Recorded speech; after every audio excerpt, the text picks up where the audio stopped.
Hello बच्चों, let's read this question. This question says that pouched mammals are present in Australia only. तो basically इस question में हमसे पूछा गया है कि जो पाउच्ड मैमल्स हैं वो ऑस्ट्रेलिया में ही क्यों मिलते हैं. Option 1 due to lack of placental mammals. Option 2 due to continental drift pouched mammals in Australia survived. Option 3 lack of competition from any other mammal. And option 4 more than one option is correct. अब अगर इस question के मैं की concept की बात करूं तो इस क्वेश्चन का जो की कॉन्सेप्ट है वो है pouched mammals. Let me write it over here.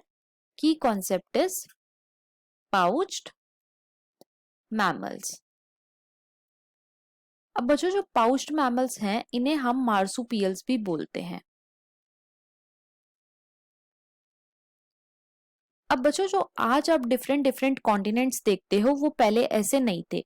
पहले वो एक कॉमन लैंड मास का हिस्सा थे जिसका नाम था पैंजिया.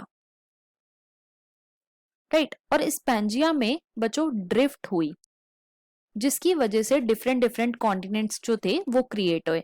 अब आपने देखा होगा कि जो ऑस्ट्रेलिया है ये क्या है, ये कंप्लीटली आइसोलेटेड है. आपने वर्ल्ड के मैप पे देखा भी होगा कि जितने भी कॉन्टिनेंट्स हैं कहीं ना कहीं वो आपस में एक दूसरे से लिंक्ड हैं. लेकिन जो ऑस्ट्रेलिया है ये कंप्लीटली आइसोलेटेड है. और जब कॉन्टिनेंटल ड्रिफ्ट हुआ तो जो पाउच्ड मैमल्स थे दे ड्रिफ्टेड टू ऑस्ट्रेलिया. राइट. साथ ही साथ जो बच्चों पाउच्ड मैमल्स हैं मतलब कि मार्सुपियल्स हैं इनका किसी और मैमल के साथ कोई कंपटीशन नहीं है. ना ही मीटिंग को लेके, ना ही फूड को लेके और ना ही शेल्टर को लेके. तो इसी वजह से जो पाउच्ड मैमल्स हैं वो हमें ऑस्ट्रेलिया में मिलते हैं. अब देखो क्वेश्चन में हमसे यही पूछा गया था तो एक एक करके हम अपने ऑप्शंस को चेक करते हैं. ऑप्शन 1 में हमें गिवन है due to lack of placental mammals. तो बच्चों ये स्टेटमेंट हमारी इनकरेक्ट है. क्यों? क्योंकि ऑस्ट्रेलिया में तो प्लेसेंटल मैमल्स भी मिलते हैं लेकिन जो प्लेसेंटल मैमल्स हैं और जो पाउच्ड मैमल्स हैं इनका आपस में कोई कॉम्पिटिशन नहीं है. Right.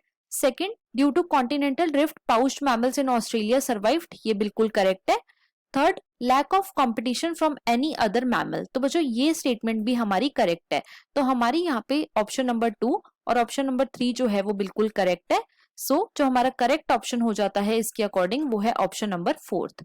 So the final answer of this question is option number 4th, that is more than one option is correct. I hope you understood it well. Best of luck.